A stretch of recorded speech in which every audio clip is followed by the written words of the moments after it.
Bom, pessoal, são 30 de julho de 2021, tô chegando, trazendo mais informações e vamos falar da fake news do STF. Bolsonaro caiu de madeira em cima. Eu sou o Fagundes, hoje são, já falei, né, 30. Na descrição, link para, na descrição do vídeo, link para esta matéria. Presta atenção nisso aqui, gente, ó.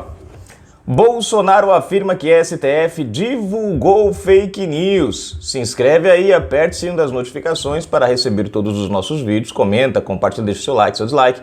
Na descrição do vídeo tem chave Pix, conta bancária e o nome das pessoas que colaboram com o nosso trabalho. Muito obrigado pelo carinho de vocês, ajudando agora no mês de julho. E segunda, dia 2 de agosto, a nossa live política às 20 horas. Vamos lá, gente. O presidente da República, Jair Bolsonaro, rebateu as acusações do Supremo Tribunal Federal, STF, de que não teria limitado o poder de ação do governo federal durante a pandemia de Covid-19. Gente, olha, eu vou dizer uma coisa, é muita cara de pau do Supremo Tribunal Federal fazer essa declaração. Eles fizeram aí, se não me engano, no YouTube, inclusive, um vídeo, né, falando sobre isso. E o pior não é nada, gente. Foi um tiro no pé do próprio Supremo Tribunal Federal. Porque eles acabaram de revelar não só uma inconsistência jurídica, né, uma instabilidade jurídica que eles têm trazido ao país, mas também acabam de revelar que são mentirosos, cara de pau e sem nenhum compromisso com a verdade e com o povo brasileiro, gente. Porque o STF dizer que não limitou os poderes do presidente Bolsonaro é dizer pra gente que no dia 22, se não me falha a memória, acho que dia 22 de abril, ali em abril de 2020, eu não tô lembrando agora a data exatamente, mas todo aquele discurso, todo aquele despacho limitando de forma clara, né, as ações do presidente, é a mesma coisa dele dizer, não, vocês sonharam com aquilo é uma fantasia da cabeça de vocês. Mas vamos embora. Bolsonaro classificou essa informação como fake news. A declaração ocorreu durante uma conversa com apoiadores no Palácio da Alvorada nesta quinta-feira, 29, ontem. Vou rebater logo mais a nota do Supremo de ontem, dizendo que não tirou poderes meus. Isso é fake news. O STF decidiu que as medidas restritivas impostas por governadores e prefeitos não poderiam ser modificadas por mim, afirmou Bolsonaro. Isso é um fato claro, gente. É um fato claro. Até porque, né, segundo a Constituição, e é aí que você vê a falta de inaptidão, de habilidade, de conhecimento técnico e jurídico desse Supremo, né? Enfim, né? Essa ação era uma ação do Ministério da Saúde. Essa é a ação do Ministério da Saúde. Não é ação de prefeitos nem de governadores. Os governadores trabalham em conjunto com o Ministério da Saúde, os prefeitos trabalham em conjunto. Mas o que a gente viu foi, literalmente, ações.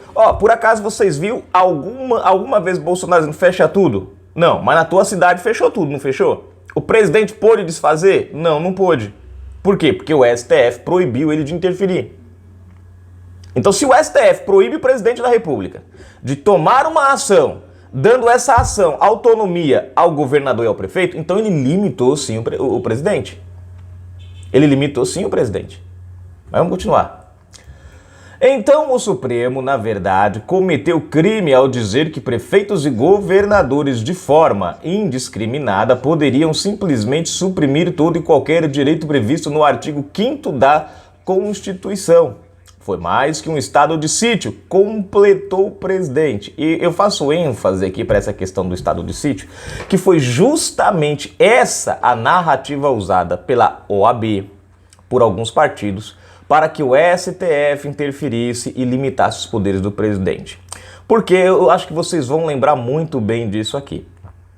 Surgiu o boato na época, lá em março para abril, por ali, março mais precisamente, que o presidente instauraria um estado de defesa ou um estado de sítio no país.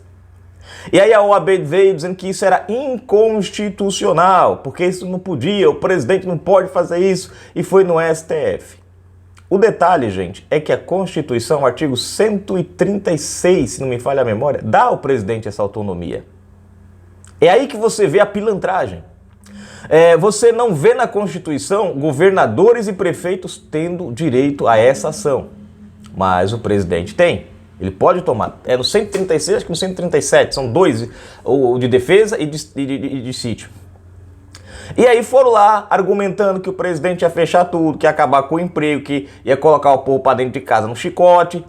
E aí fizeram toda aquela palhaçada e o STF foi lá e criou aquela regulamentação que eles tiraram lá de dentro do redondo e publicaram lá, né, tirando a autonomia do presidente e dando aos governadores e prefeitos a liberdade de fazerem o que bem entenderem da forma que bem entenderem. Resultado: aquilo que eles disseram que o presidente não podia fazer, mas a Constituição dizia que sim, os próprios passaram a fazer. Quando o presidente começou a questionar, o que foi que aconteceu? Porque o presidente é genocida, porque o presidente quer matar as pessoas, porque o presidente não se preocupa com o povo. Quer dizer, eles tiraram o poder do presidente com uma argumentação e depois foram lá e fizeram justamente o que eles disseram que o presidente iria fazer, que seria péssimo para o país. E foi péssimo para o país, porque foi, né? Realmente. O presidente Bolsonaro também emitiu uma nota sobre o trabalho de seu governo durante a pandemia e voltou a desmentir o Supremo Tribunal Federal. Fake news desestimularam o tratamento inicial da doença, desrespeitando inclusive parecer do Conselho Federal de Medicina que atribui ao médico a decisão de receitar com aquiescência com a ciência do paciente ou familiar o tratamento off-label fora da bula, escreveu o presidente, que é aquele tratamento daqueles comprimidinhos que a gente não pode falar aqui, porque senão já sabe, né? Que é a primeira vez na história, gente, que eu vejo dizer que você falar, sugerir um tratamento se tornou crime. É inacreditável, mas tudo bem.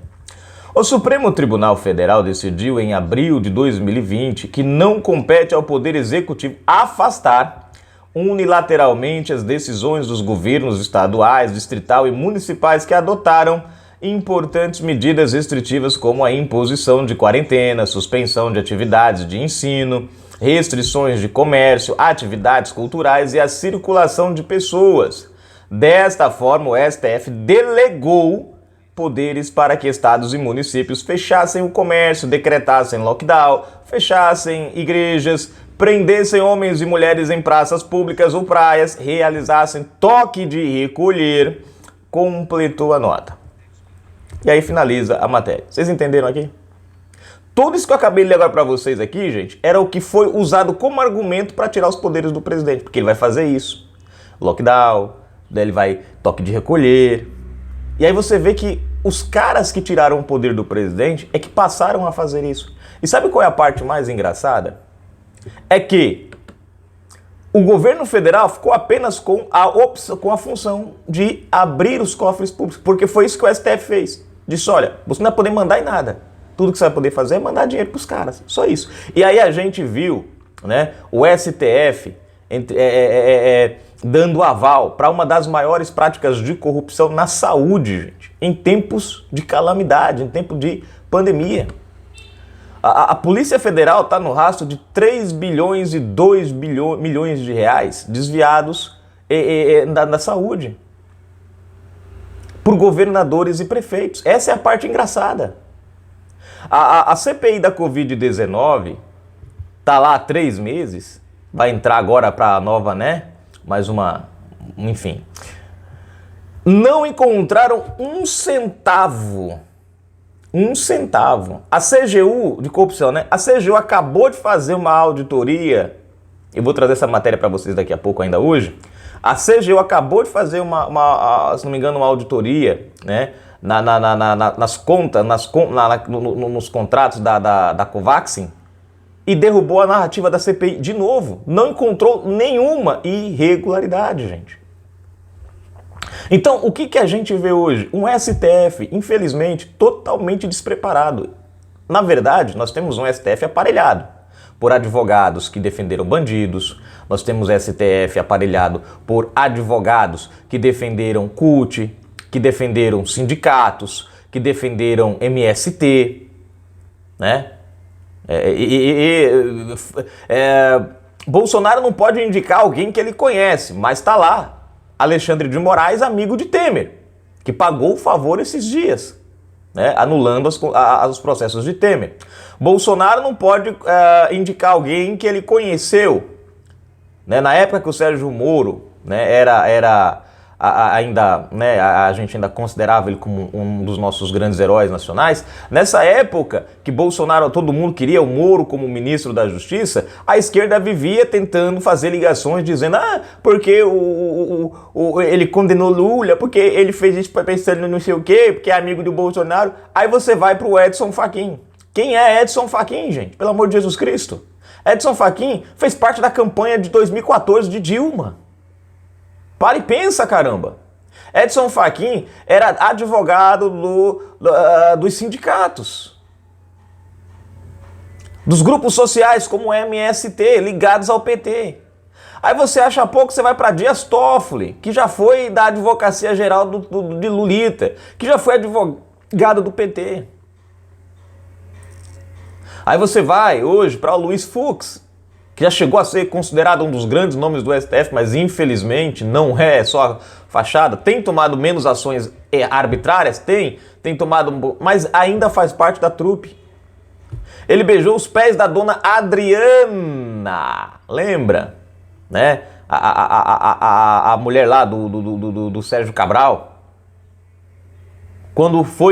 Porque ela ajudou ele a chegar lá, né? Ele entra no primeiro mandato de Dilma, ali no primeiro mês, ali no comecinho, nos primeiros dias do mandato de Dilma.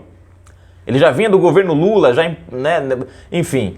E por aí vai, gente. A lista aí é grande, né? Dos ministros que estão lá. Então você observa de forma clara e direta, nós temos hoje um STF que não traz nenhuma segurança jurídica ao país. A verdade, gente, olha, o STF deveria ser a nossa última linha de defesa contra as irregularidades.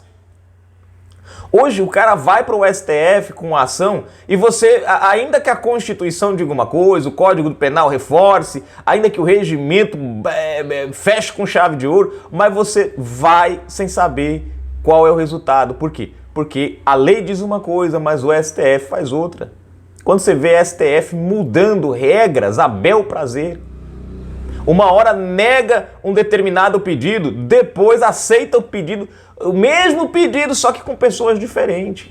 Um STF que solta bandidos, que torna elegível criminoso, que persegue juiz. Eu sou sincero a vocês, olha, eu tenho lá o meu lado mágoa com o Sérgio Moro, tenho. Que o Moro fez em abril ali, gente, decepcionou. Mas como juiz, eu não posso tirar o mérito do cara. E a gente vê o STF desfazendo todo aquele trabalho do Sérgio Moro. Chega a ser absurdo. E não do Moro, mas você vê a perseguição do STF em cima do Bretas também, do Marcelo Bretas e outros juízes. É triste, mas essa é a nossa realidade. É o nosso Brasil, é a nossa justiça. O STF em si, gente, a instituição é ótima, é maravilhosa. O que não é bom no STF é a composição de ministros que nós temos hoje. Não esquece, ajuda o canal. Segunda-feira tem a nossa live política às 20 horas, dia 2 de agosto. Gente, aqui eu praticamente respondo poucos comentários por causa que não dá para responder os comentários de vocês, porque às vezes eu até leio rapidinho, né, para ter uma noção como é que vocês estão, que vocês estão gostando, que não estão gostando, as reclamações e os pontos de vistas, para às vezes até comentar alguma coisa aqui baseado no que eu li ali, né, ou alguém traz uma coisa que eu acho interessante, mas não dá para responder. Porém, na live eu respondo todos os comentários. Eu queria tanto que você respondesse meus comentários. Cara, entra na live segunda-feira agora às 20 horas, dia 2 de agosto, e pode sentar a mão a escrever aí, que não tem problema. Todos os comentários são lidos e comentados aqui na live, tá? Um abraço para vocês, daqui a pouco a gente volta com mais informações.